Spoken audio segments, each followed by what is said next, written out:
আমি সকালবেলা আজকে আমার বাচ্চাকে যখন লিফটে নামিয়ে দিচ্ছিলাম ব্যাগ কাঁধে করে, আমি নিজেও সত্যি খুব আবেগ আপ্লুত হয়েছি যে এরকম আজকে সকালে অনেক বাচ্চাদের স্কুলে পাঠানোর কথা ছিল, তার মা তার বাবা নিয়ে যেতেন, স্কুল কাঁধে করে যেত, দৌড়াতো। সেই দৃশ্যগুলো আজকে তারা খুব মিস করবে। দুঃখ দুর্দশার মধ্যে একজন মানুষ মারা যায়, ওখানে ভিড় ঠেলে আমরা অনেকে যাই, আমাদের কাছে আসে, আমরা যাই, জানি কষ্ট হয়, ওনাদেরও কষ্ট হয়, তারপরও আমরা যাই। যাই এই কারণে যে এই কষ্টটার মধ্যেও এক ধরনের দুঃখটা কমানোর একটা নিয়ম বা কমানোর একটা সিস্টেমের মধ্যে আল্লাহ তাআলা দান করে দিয়েছেন। ঈদের সময় আমরা পরস্পরের কাছে যাই কেন? একটু ঘুমের ব্যাঘাত ঘটে, এই ব্যাঘাত ঘটার পর আমরা কেন যাই, বা উনি কেন রিসিভ করে আনন্দটাকে বড় করার জন্য। আসসালামু আলাইকুম ওয়া রাহমাতুল্লাহি ওয়া বারাকাতুহু। সকলের জন্য মৃত্যু নির্ধারিত। আল্লাহ সুবহানাহু ওয়া তাআলা কাকে কিভাবে তিনি তার কাছে নিয়ে যাবেন এটা তার চূড়ান্ত পরিকল্পনা। তারপরও দুনিয়ার দৃষ্টিতে আমরা দুর্বল মানুষ হিসেবে এ সমস্ত ঘটনা যখন সংঘটিত হয়, স্বাভাবিকভাবে আমরা শোকাহত হই, আমরা মর্মাহত হই, আমরা বেদনাহত হই। তারই অংশ হিসাবে আজকে আমাদের কোমলমতি শিক্ষার্থী যারা ইতিমধ্যে আল্লাহর কাছে চলে গেছেন, আমরা আল্লাহর কাছে দোয়া করি আল্লাহ তাআলা তাদের শাহাদাতের মর্যাদা দান করুন। এদের মধ্যে অনেক শিক্ষার্থী আছেন যারা হয়তো জীবনে এখনো কোনো গুনাহই করেন নাই, পাপ করার মতো বয়সই তাদের হয় নাই। আমার মন বলে তাদের কারণে আল্লাহ তাআলা সবাইকে মাফ করে দেবেন এবং তাদেরকে জান্নাতের উচ্চ মর্যাদা তাদের সবাইকে দান করবেন।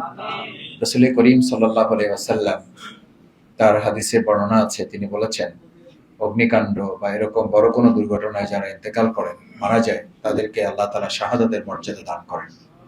আমি বিশ্বাস করি আমাদের এই কোমলমতি শিক্ষার্থী, তাদের সাথে শিক্ষিকা, আপনারা জানেন একজন শিক্ষিকা প্রায় 50 জন শিক্ষার্থীকে বাঁচাতে গিয়ে সে নিজে শেষ পর্যন্ত মৃত্যুর কোলে ঢলে পড়েছেন। এটা আমাদের প্রিয় বাংলাদেশ, এটাই হচ্ছে আমাদের দেশের মানবিকতা। এই মানবিক বাংলাদেশী বিনির্মাণের জন্য আমরা সবাই মিলে চেষ্টা করছি। আমরা বিশেষভাবে সেই শিক্ষিকাকে স্মরণ করি।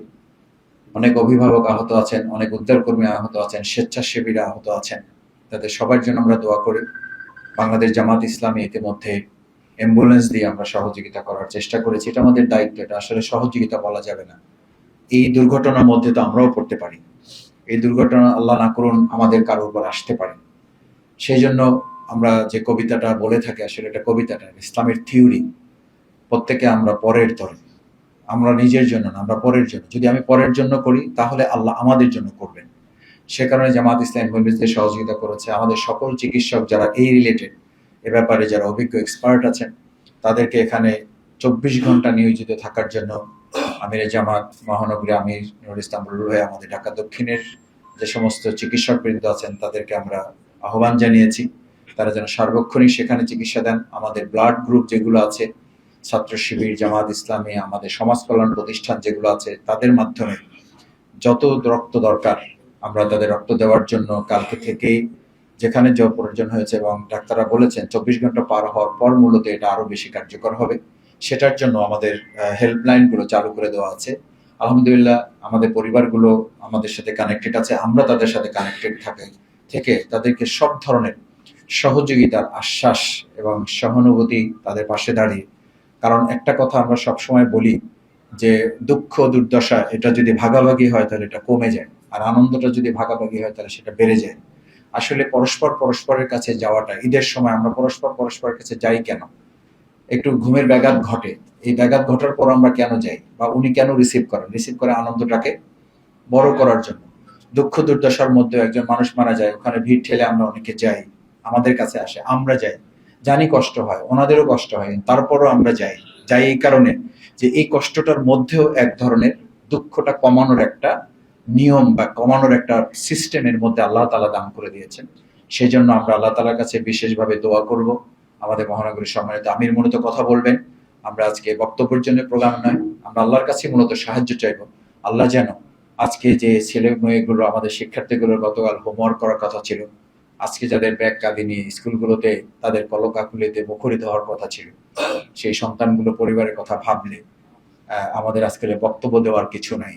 আমি মাঝে মধ্যে কালকে রাতে ওখান থেকে ফিরে এসে আমার বাচ্চাগুলোর সাথে যখন আমি বসেছি টেবিলে, আমি ওদের চেহারার দিকে তাকিয়ে আমি নিজেও আবেগ আপ্লুত হয়েছি। আমার পরিবারে যারা ছিলেন তারাও চোখের পানি ফেলেছেন যে আমাদের মতোই বাচ্চা নিয়ে তো ওদেরও আজকে রাতে ব্যস্ত থাকার কথা। আমি সকালবেলা আজকে আমার বাচ্চাকে যখন লিফটে নামিয়ে দিচ্ছিলাম ব্যাগ কাঁধে করে। আমি নিজেও সত্যি খুব আবেগ আপ্লুত হয়েছি যে এরকম আজকে সকালে অনেক বাচ্চাদের স্কুলে পাঠানোর কথা ছিল, তার মা তার বাবা নিয়ে যেতেন, স্কুল কাঁধে করে যেত, দৌড়াতো। সেই দৃশ্যগুলো আজকে তারা খুব মিস করবেন। আমরা আল্লাহর কাছে সাহায্য চাই, আল্লাহ যেন এই পরিবারগুলোকে ধৈর্য ধারণ করার তৌফিক দান করেন এবং যে সন্তানগুলো তারা হারিয়েছেন পরকালে নিশ্চয়ই তাদেরকে উত্তম যাজা দিবেন। তাদের সাথে এই পরিবারগুলোকেও যেন আল্লাহ তাআলা কাল কিয়ামতের দিন জান্নাতের জন্য কবুল করেন এবং উত্তম সফরে জামিল, যেটাকে আল্লাহ তাআলা কোরআনে নাম দিয়েছেন, সেটা শক্তি আল্লাহ যেন তাদের দান করেন। আল্লাহ নিয়ম অনুযায়ী লা ইউকাল্লিফুল্লাহু নাফসান ইল্লা উসাহা, এমন কষ্ট আল্লাহ তার বান্দা বান্দীদেরকে দেন না যা সে ধারণ করতে পারে না। আল্লাহ যেন তাদের সেই শক্তি দান করেন, সেই প্রত্যাশা ব্যক্ত করে আল্লাহর কাছে সেই সাহায্য চেয়ে আমার কথা শেষ করছি।